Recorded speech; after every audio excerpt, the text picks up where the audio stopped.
우리 인생은 누구나 위기의 상황, 봉착할 때가 있습니다.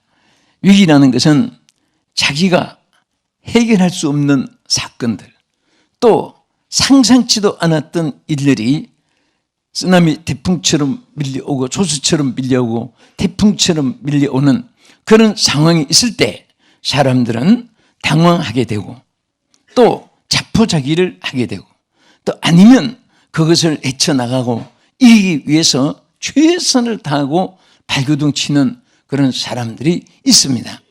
오늘 특별히 요엘 선지 시대에 일어난 이 위기의 사건은 그 시대에 역사적으로 흘러간 그런 사건이라면 우리에게 의미가 없습니다. 바로 이 사건은 온 창조받은 인류의 사건이고 옛날이나 지금이나 고금을 막론하고 남녀노소 빈부귀천을 막론하고 이것은 누구나 해당되는 위기 상황이고 우리 신앙생활의 거울을 삼아야 될 일인 것입니다.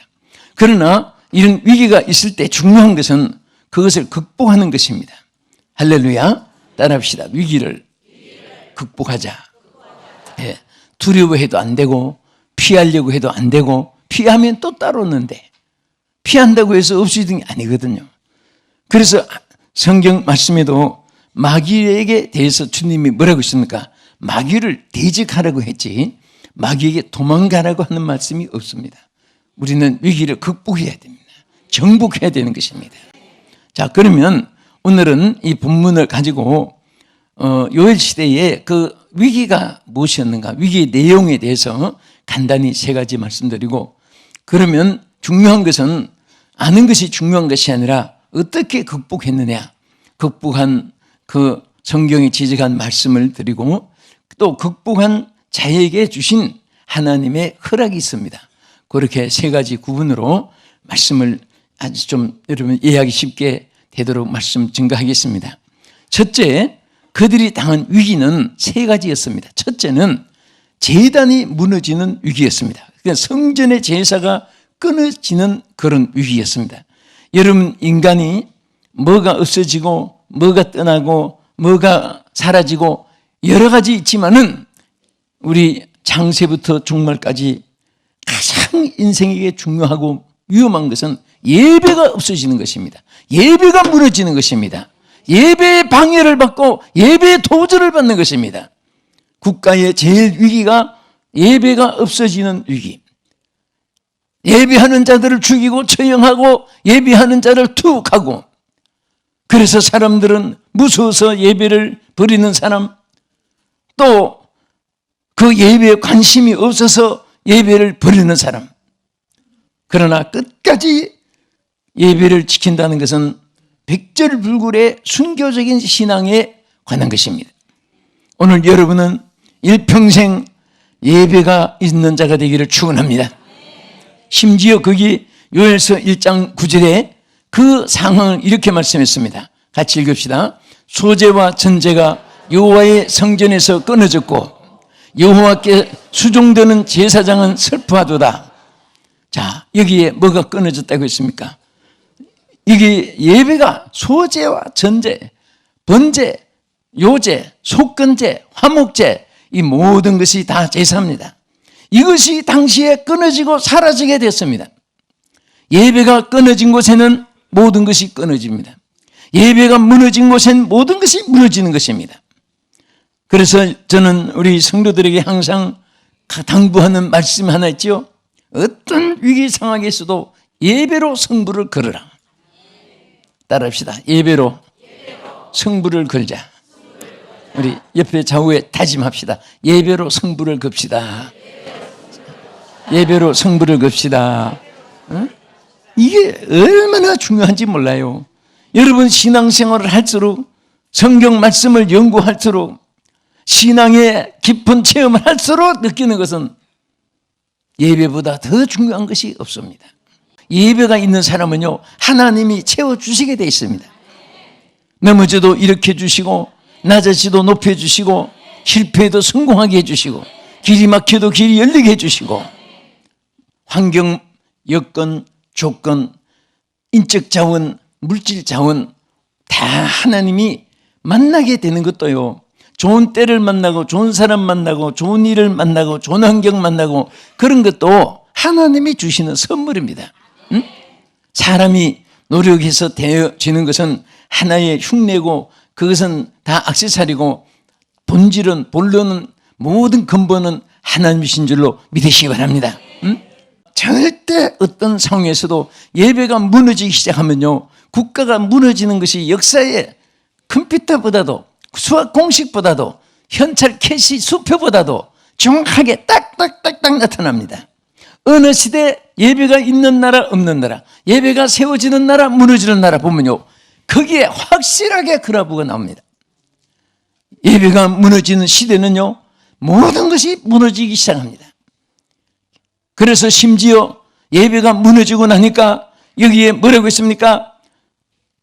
여기에 수학, 즉 식물이 끊어졌고 기쁨과 즐거움도 사라졌고 곡식의 씨가 말라졌고 창고가 비어있고 생축들이 먹을 꼴도 없어졌다. 이것이 요한일서 1장과 2장 안에 1장 16절에서 쭉 기록되어 나옵니다. 예배가 무너지니까 모조리 다 무너지는 거예요. 오늘 우리 한국의 위기가 정치 부재도 아닙니다. 여러분, 예배가 무너지니까 일어나는 기업도 무너지고 정치도 혼란해지고 민심도 사나워지고 예배가 무너지면요, 여러분 백성들의 기쁨도 다 무너지는 거예요. 오늘 이 말씀 여기 기록되어 있습니다. 기쁨이 다 사라지기 시작했습니다. 슬픔이 있다가도 예배를 통해서 회복되는 사람들 얼마든지 볼 수가 있습니다. 자살하려고 약봉지를 들고 기도원에 찾아오고 집회에 찾아왔다가 살아난 고백한 사람도 저도 부산 동네 가서도 만나보고 제가 만난 사람도 참 많습니다. 그러니 이 땅에 얼마나 많겠습니까? 예배를 통해서 은혜를 받으면 모든 것이 회복되고 예배가 사니까 기쁨도 회복되고, 응? 하나님이 길도 열어주시는 것입니다. 오늘 사랑하는 우리 성도 여러분들, 또 이 방송 시청하신 여러분 중에 괴로움과 슬픔과 탄식 중에 모든 것이 귀찮고 짜증스럽고 반가움도 없어지고 취미도 없어지고 식욕도 없어지고, 여러분 기쁨이 없어지면 모든 것이 다 싫어지는 거예요. 그렇게 좋던 음악 소리도 꼭 양철 두들긴 소리같이 들리고 반가운 사람도 꼭 도둑놈같이 보이고 다 모든 것이 싫어지는 거예요. 이것이 얼마나 불행한지 모릅니다. 나중에는 자기 자신도 망각하고 자기 자신도 포기해서 자기 생명을 자기 스스로가 단절시키고 그런 위기에 처했다면 예배가 회복됨으로 주님을 만남으로 하나님의 은혜로 새로워지기를 주님의 이름으로 축복합니다. 할렐루야. 두 번째는 왜 위기가 왔습니까? 여기에 요엘서 1장 16절 1장 6절 이 말씀을 여기 보면요, 같이 다른 한 민족이 내 땅에 올라왔음이로다.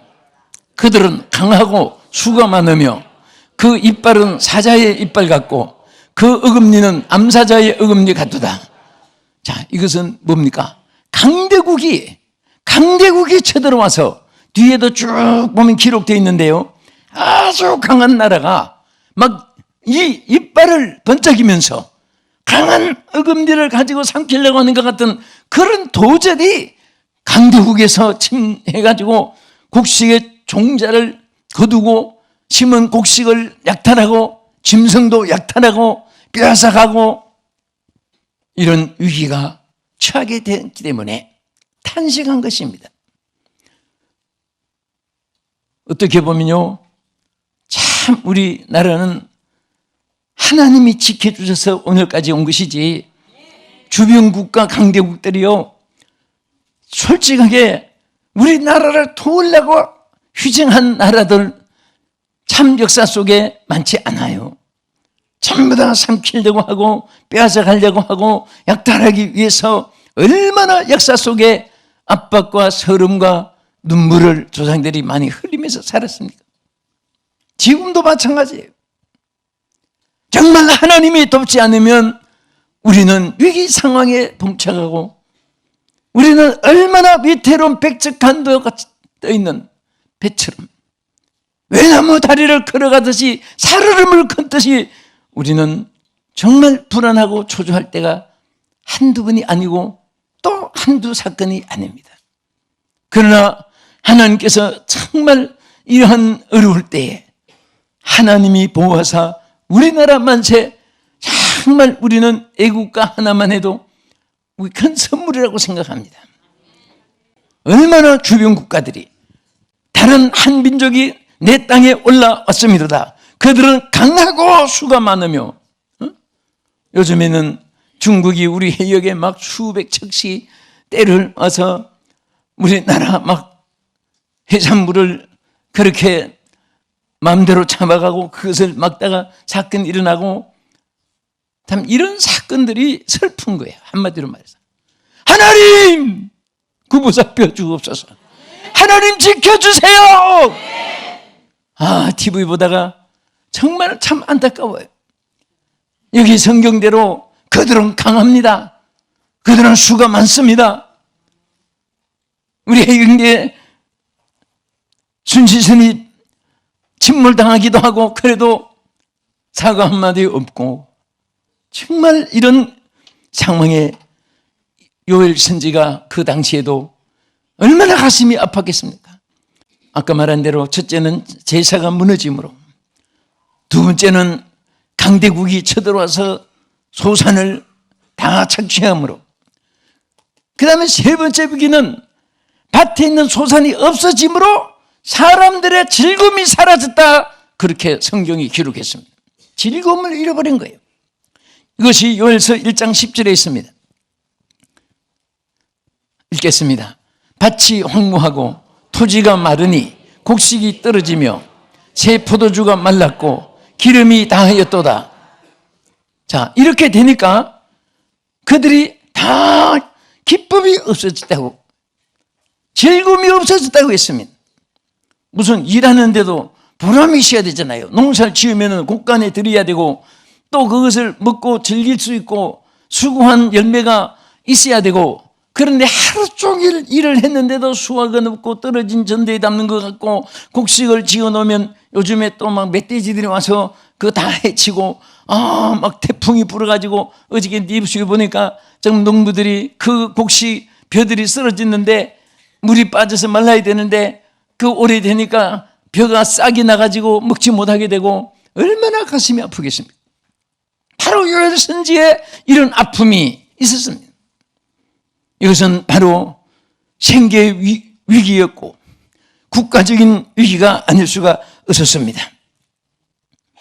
그래서 심지어 막 저들이 하나님이 도와주지 않으니까 포도나무가 시들어지고 무화과나무 열매가 마르게 되고 석류나무, 대추나무와 사과나무와 밭의 모든 것들이 다 시들어지고, 이것이 요엘서 1장 12절에 쭉쭉쭉 기록되어 있습니다. 그러니 얼마나 안타깝습니까? 그때는 상업, 광업도 아니고 그때는 농업인데 농사 지어가지고 먹고 살아야 되는데, 그거 없어도 뭐 무역 잘하면 되고 상업 잘하면 되고 어업 잘하면 되고 그 다음에 광산업 잘하면 되고 축산업 잘하면 되고 그렇게 되는데, 그 당시에는 오직 밭에 소산을 가지고 먹고 사는 시대인데 그 얼마나 안타깝겠어요.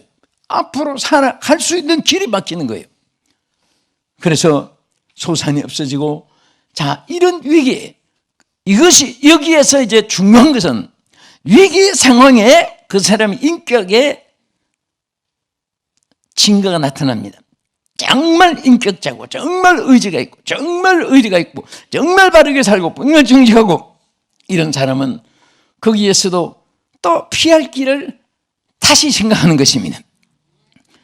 어떤 분은 안 되는 것만 자꾸 생각합니다. 많은 것만 자꾸 생각합니다.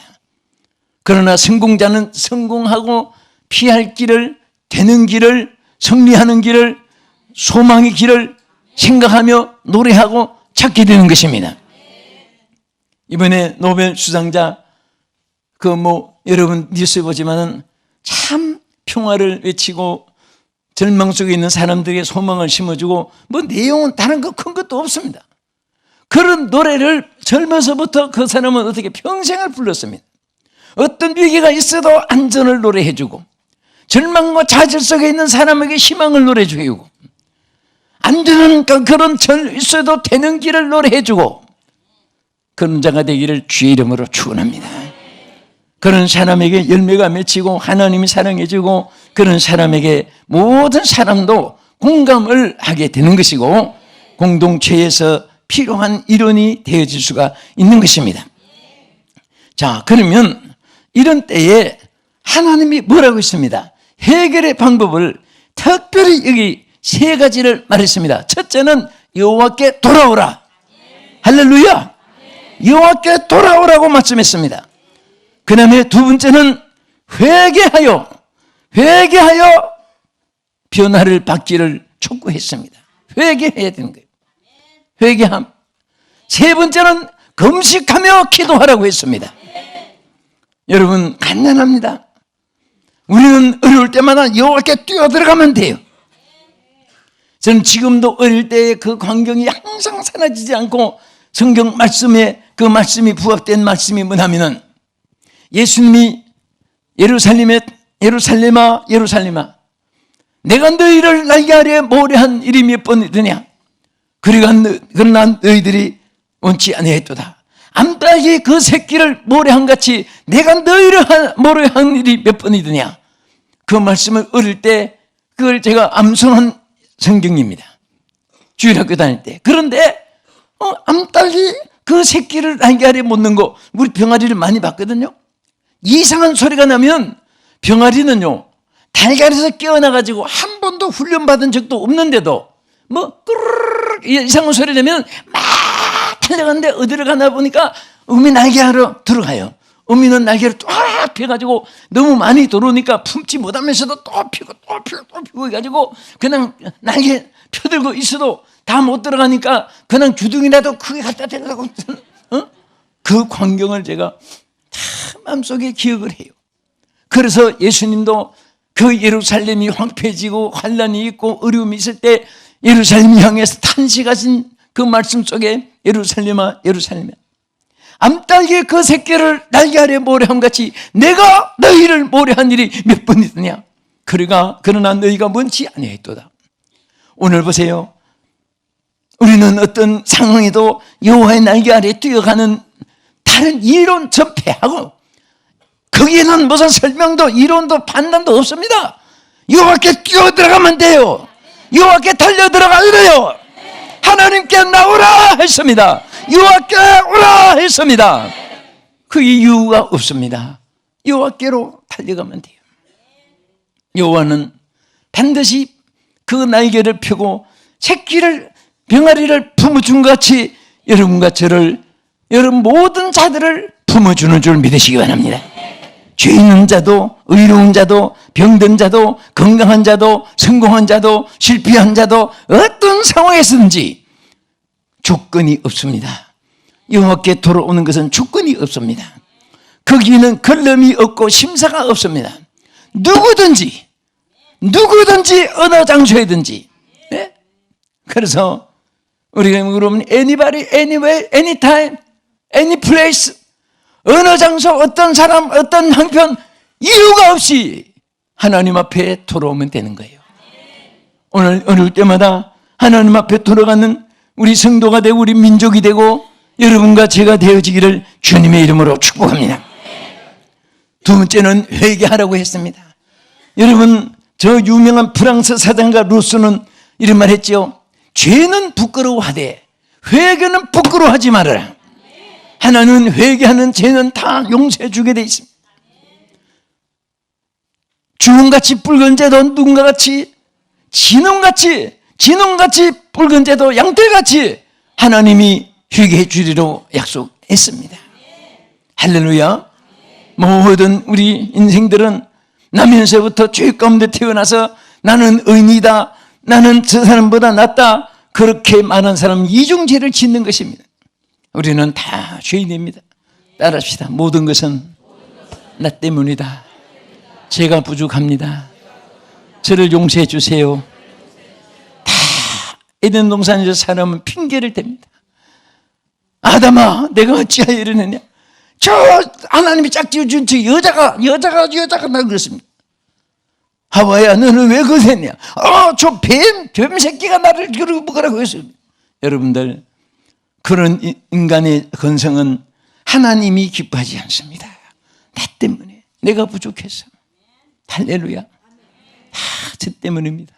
하나님 저 때문입니다. 이런 마음을 가질 때 하나님은 긍휼과 자비를 베풀어 주시고 크게 은혜를 베풀어 주실 줄 믿습니다. 그리고 늘 주님을 의지하십시오. 절대로 주님은 여러분 외면하지 않습니다. 주님 앞에 기도하라는 것은 이유가 없습니다. 설명이 필요 없습니다. 하나님과 영적 대화하는 것이요, 응답받는 길이요, 살 길이요, 하나님 앞에 치료를 받는 길이요, 하나님 앞에 은총을 받는 길인 줄로 믿으시기 바랍니다. 끝으로 하나님이 이런 자에게 허락한 것이 있습니다. 여기 성경에 요엘서 2장 19절에 보면 당장에 하나님이 곡식과 기름을 풍성하게 부어주었습니다. 할렐루야. 하나님께서 해결해 준 거예요. 먹을 것을 하나님이 해결해 주셔야 돼요. 여러분 사업도 하나님이 해결해 주셔야 길이 열립니다.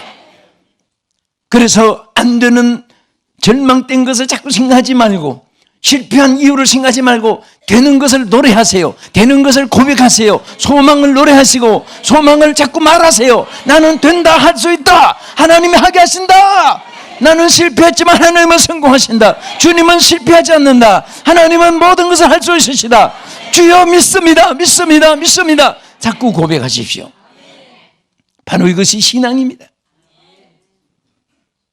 이것이 응답받는 길인 거예요. 할렐루야. 그리고 하나님이 큰 약속을 했습니다. 요엘서 2장 내려가서 28절에 보면 하나님이 말세에 성령을 모든 육체에게 부어주리라. 여러분, 왜 위기 상황에 성령을 주신다고 했습니까? 하나님의 영이 거하시면 다 해결되는 것이에요. 인성 육성은 실패하지 성공하는 장담이 없어요. 영은, 하나님의 영은 절대로 실패와 절망이 없습니다. 믿습니까? 그래서 성령이여 임하소서, 성령이여 함께하여 주옵소서. 여러분도 그렇지만은 저도 예배에 들을 때 제일 들어오면서 기도하는 제목이 하나 있어요. 성령이여 임하소서, 성령이여 역사해 주시옵소서. 이 설교 속에 성령님이 역사해 주시옵소서. 나는 우리 성도들이나 성회에 가서 집회 가서나 어디서나 앞에 있는 사람들 한 사람도 이 영혼들이 멸망받지 않게 해주시고 이 영혼들 다 구원해 주시옵시고 이 영혼들을 다 생명책에서 빛나게 해주시옵소서. 성령이여 임하여 주옵소서. 한 사람 한 사람 위에 임하여 주시옵소서. 이 기도가 제 설교의 제일 생명입니다. 이것이 없으면 설교도 못합니다. 성령이 역사 아니면은 소설은 읽어도 설교는 못해요. 소설처럼 읽는 것은 누구나 할 수 있지만은 설교는 하나님 말씀을 그대로 전파하고 하나님 말씀을 그대로 심어주고 하나님의 뜻을 그대로 전달해주고 하나님의 성령이 역사하게 하시는 거예요. 그래서 오늘 우리는 위기가 누구이든지 있지만은 위기 상황 속에서 사랑하는 우리 성도들이 절대로 좌절하지 말고, 우리 국가적으로도 위기입니다. 주변 정세를 봐도 너무나 어렵습니다. 여러분, 고 김중근 목사님께서 이런 말 했습니다. 금식기도는, 한 사람의 금식기도는 원자탄보다 강한 힘을 나타낸다.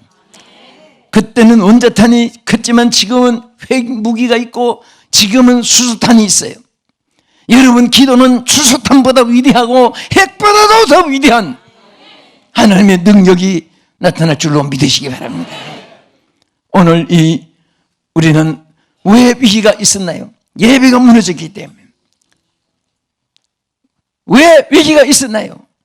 정말 예배가 무너지니까 주변 국가들이 그들을 침해했고, 또 예배가 무너지니까 함께 일어난 것은 모든 곡식들이 다 종자가 메마르 깜부르기가 나고 뿌리가 썩고 종자가 없어지고 심지어 육식들이 먹을 것도 없어지고 이런 위기.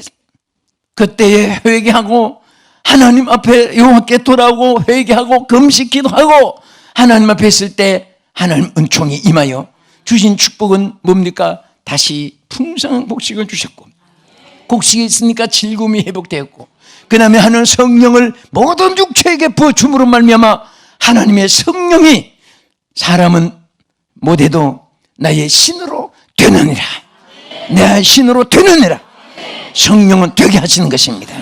이 역사와 축복이 사랑하는 우리 성도들과 전 세계에서 시청하신 사랑하는 여러분들에게 충만하기를 주의 이름으로 축복합니다.